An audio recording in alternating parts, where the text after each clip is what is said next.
Hey, what is up guys? So I've talked about the Zodiacs in the past and how you can mix them in like anything, and this player over here really shows that off. We've got it against a lot of different things, but anyways, I do want to mention that there also is a giveaway. There's going to be some really cool mats that you guys can win. It's going to be completely free to enter, and I'll mention that again at the end of the video. But anyways, I know you guys want to see the Zodiacs, so let's go ahead and jump right into the Zodiacs. Now, there's a lot of different builds. Pretty much next format, guys, it's looking like a Zodiac or you don't really Yu-Gi-Oh! Hopefully these cards won't be expensive, but knowing our luck, they might be secret rare in the TCG. But anyways, this build over here is Cosmos with the True Kings and the Zodiacs all combined into one deck. And there's some interesting text over here. I'll also give you guys the deck profile. Shout outs to Spectra Op over here for really showcasing off a very powerful turn one. Like, look at this turn one play. Especially in the next format, if any of the current decks get hit, this is going to be hands down one of the top tier decks. If it already isn't. I'm not talking about like Cosmo Zodiacs, but Zodiacs just in general are way too strong. Especially when, you know, you open up with a Dark Lady plus a Drancia. And on top of that, he had the True King VFD. Even if you didn't have this, this is still a relatively strong board turn one. And in addition to that, you have the Dragonic Diagram, which protects your cards anyways. Really, really strong stuff, and a lot of you guys know ABC is a very powerful deck already. But let's go ahead and see it against a lot of different things. Then I want to share what it looks like in the deck profile, because there's different builds. Like, although a lot of you guys probably have Cosmos, you know, the ban list hit him pretty hard, so no one's really playing Cosmos. But, you know, looking to the future, maybe Zodiacs will give Cosmos some life.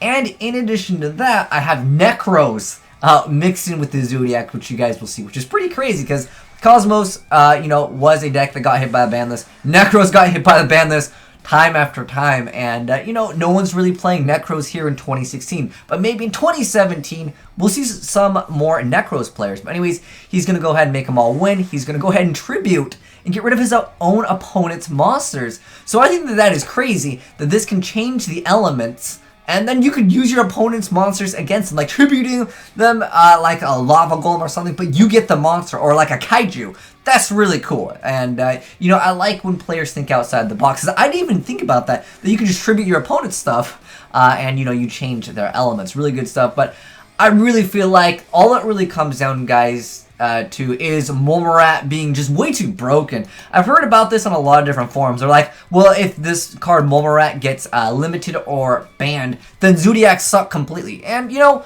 I want to say you probably are right, because without this card, you don't have the first turn like rank 4 plays, and you don't have those plays where you get that Drancia to get over a lot of different things, because Drancia really helps out, because without that card, you wouldn't have such a strong fight up against your opponent, because you have that ability to react against them. I mean, even though its stats are relatively bad right now, you have that ability to detach a material, and then you can target one face-up card in the field and destroy it. So in addition to that, this card gains attack and defense equal to the total attack and defense of the Zodiac. So sometimes you can get this card up to a decent amount of attack in addition to its already good effect, and you can attach materials later on to it. But I think it's really cool to mix it in Cosmos. He's destroying his own cards so he can actually get out other cards.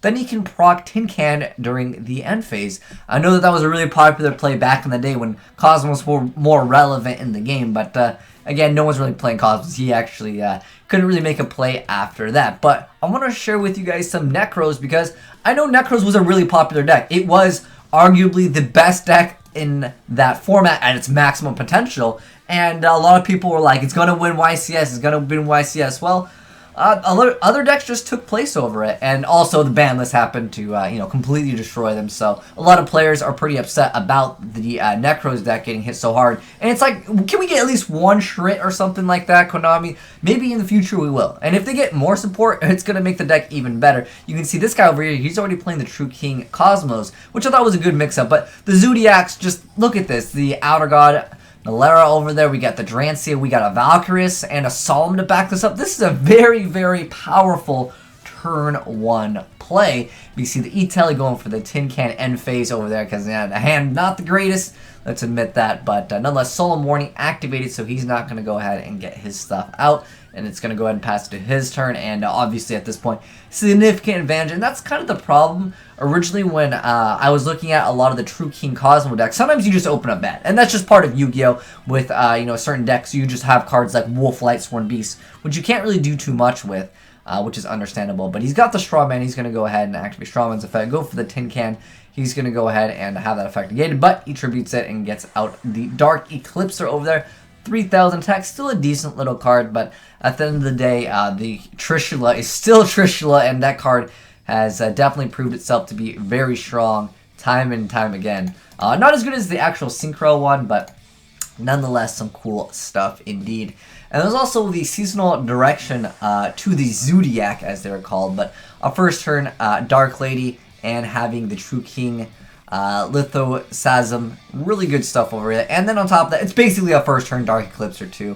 But let's go ahead and see what the Necros player is going to be doing over here. So, what the heck was that? Oh, you know what it is? It's my Twitch alerts that's connected. 10 out of 10. We're leaving that in there. No edits, man. But that was pretty trollsy. But anyways, sorry about that. But I thought it was kind of funny. But yeah, nonetheless, we got a Trishula out on board. And again, this is still a relatively strong card in the game. He's going to go ahead and add more attachments to it. He's going to go ahead and activate the effect. Again, Molmrat is just too good in the game. And I think that this will probably eventually get banned or limited, and that's what's going to destroy the deck. Or I guess if they ban Drancia, that would also technically affect the deck. But he's going to go ahead and be able to attack directly. He's able to go ahead and get rid of that card. Then he's going to go ahead and make a Drancia, and it's really hard for a lot of decks to compete with that Drancia when you only have like 1 or 2 cards. He's going to go ahead and have that other card, and he's going to go ahead and Straw Man, get back the Dark Eclipser, and then he's going to finally get over that.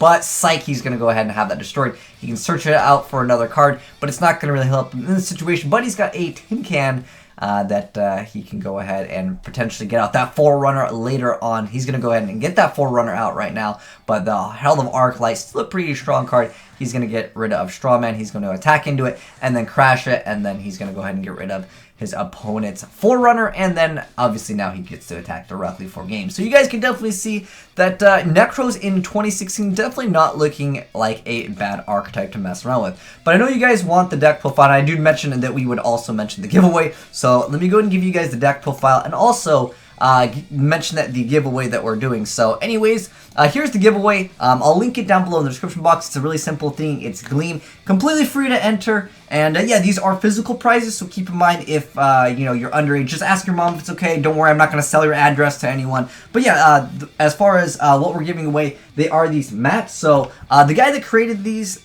are the design of like this. This is actually one of my favorites. It's a Morphing Jar one, and then there's also this Cyber Dragon Infinity one. But yeah, the guy MST.TV is the guy that designed it, so shoutouts to him. Go sub to him, you get an entry, because I really did like his designs. They are actually pretty cool. But yeah, like I said, completely free. All you gotta do is sub to me if you guys want to follow me on Twitter, and sub to the other guy who made it, which is MST.TV. He's also a Yu-Gi-Oh! YouTuber. But anyways, yeah, that's how you enter. Again, completely free. But let's go ahead and now jump into the deck profile for any of you guys that are actually interested in playing these. And maybe reviving your Necros here in 2017 when, you know, of course, we get the Zodiacs. But first up, triple copies of Senju, triple copies of Manju, 2 Gisty Shadows, 2 copies of Zodiac Beast Viper, 3 copies of Momorat, 2 copies of Maxi, 1 Trish, triple Valk, 1 Gungnir, 1 Branak, 1 Unicorn, 3 Colossolus, 1 Reinforcement Army, 1 Upstart, 1 Preparation of Rites, 2 copies of Mirror, 2 copies of Kaleidoscope, 2 copies of Cycle, 3 copies of Elemental Triangle of the Zodiac, so you can search Momorat, pretty balanced, Kappa. Anyways, next up we have Seasonal Direction to the Zodiac, and then Solemn Warning. For the extra deck, we got Tobias, Knight of Destiny, definitely going to be busting that card out. No, really, they're just there as kind of just a prank. Obviously, the Zodiacs and Nalara and Daigusa are pretty important, and Herald. Like, these cards are not really going to make it, let's be honest here. But you never know. You never know with, of course, that Necro support card. You can potentially get out some stuff. But anyways, it's just pretty much 1 copies of each of them except for Bullhorn. And then anyways, we got the Cosmo variant, which I think is really interesting. I'm not sure if we're going to any more Cosmo support. This was supposed to be the end of the Cosmos, but who knows, guys? We've seen crazy things happen. But if we get multiple Dark Destroyer on the next ban list, more E-Tellies, Cosmos could definitely make a return in the game. I don't think that they are super far out of the game.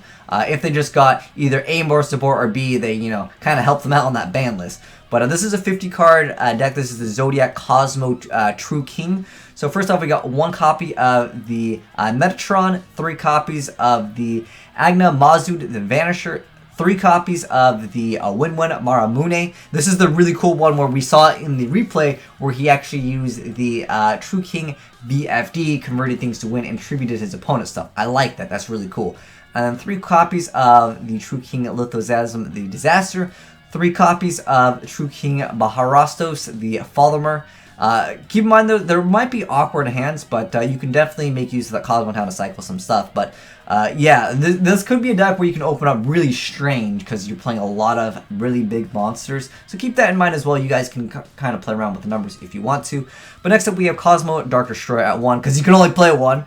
3 copies of Forerunner, 2 copies of Landwalker, 3 Slip Rider, 1 Dark Lady, 1 Fire King Avatar Yaksha, so you can destroy them in your hand. And then we have the Zodiac Beast Viper at 1, and then 3 Momorat because that's how you play Zodiacs. Next up, we got 2 copies of Tin Can, 2 copies of Pot of Desires, 3 Terraforming, 1 E-Telly, 3 copies of Elemental Triangle to, of course, search out your Momorat, and then got 2 copies of Tenki, 2 copies of Cosmo Town, 3 copies of Dragonic Diagram, 2 copies of Call of the Haunted, and lastly, 2 copies of Revival of the True King. So I like it, man. Thank you, Op, for sending in these really interesting builds, because I've covered a lot of the other stuff, like, you know, there was like the Infernoid builds and stuff like that that have topped, but I wanted to showcase off other things that you guys might not have seen, because I like the idea of Necros, because Necros, again, was one of those decks where it was the super expensive deck, and everyone wanted to play it, but man, like, Marinac was like $150 just for 1, and you needed 3 of them. Obviously, the price has gone down since the ban list, and on top of that, they aren't as good as they once were. But anyways, thanks for watching, guys, and make sure you guys enter the giveaway if you're interested in doing it. Like I said, it's completely free, and it's just my way of saying thanks to you guys. Really appreciate it indeed.